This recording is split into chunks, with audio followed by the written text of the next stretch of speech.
Repenser les espaces et les créations dans la dramaturgie en faisant de la formation une priorité,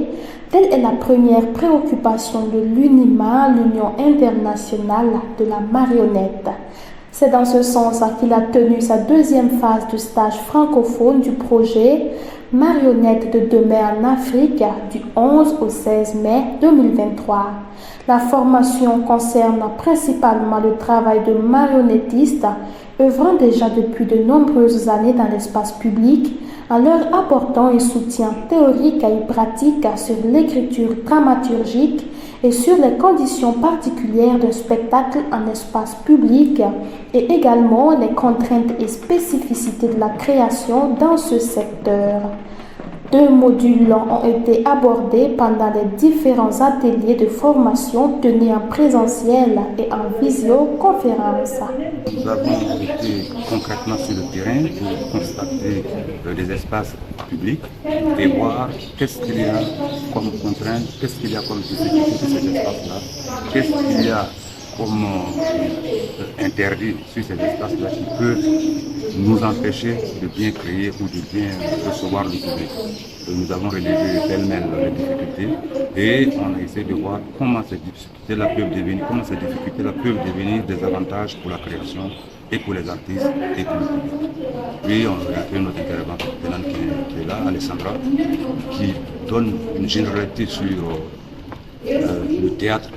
l'espace et les marionnettes. Des critères sont entrés en ligne de compte dans le choix des participants. Il y a un appel qui est lancé déjà 2 mois et il fallait choisir 6 artistes marionnettistes de 6 pays qui doivent se retrouver au Burkina avec 6 autres marionnettistes de la Côte d'Ivoire. Donc l'appel à candidature étant lancé, on a eu un jury international composé des formateurs et des professionnels de la marionnette qui ont pu sélectionner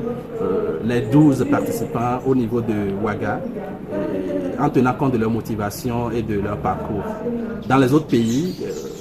la chance est donnée au président des centres UNIMA de faire aussi un travail de sélection sur le plan local. Les connaissances acquises tout au long des ateliers de formation ont eu comme objectif de faire émerger des projets d'écriture en s'appuyant sur les projets et centres dont sont issus les stagiaires afin d'œuvrer à leur consolidation. Pour les participants venus de divers horizons, cette étape est un plus et va leur permettre d'être productifs dans l'exercice de leurs fonctions. Nous avons travaillé avec le formateur Athanas Capri qui nous a entretenu sur ce que c'est que l'espace public d'abord, en premier lieu, de la différence des perceptions entre l'espace public en Afrique et l'espace public en Europe qui n'est pas la même chose. Et ensuite, nous avons été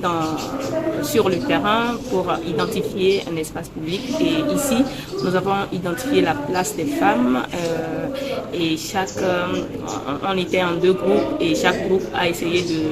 d'observer, d'analyser cet espace-là et de voir quelles sont les contraintes qui peuvent empêcher ou déranger un spectacle qui pourrait se produire là.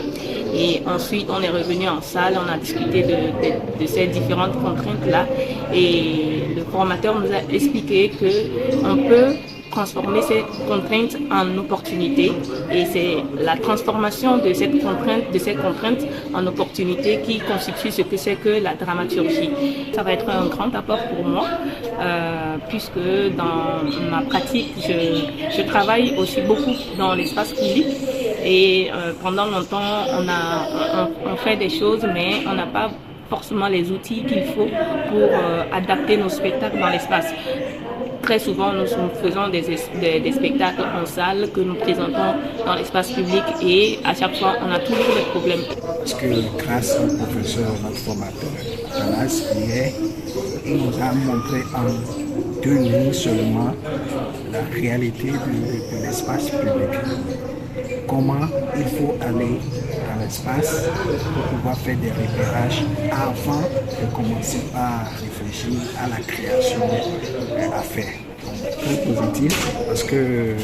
nous sommes des créateurs et en tant que créateurs, je pense qu'on a besoin de ces BABA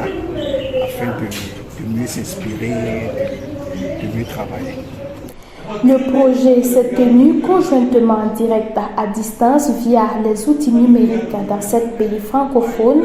du continent africain que sont le Bénin, le Burkina Faso, le Burundi, la Côte d'Ivoire, la Guinée, le Mali et le Togo, grâce à la coopération et la coordination des centres nationaux UNIMA de chacun de ces pays qui accueilleront 8 stagiaires.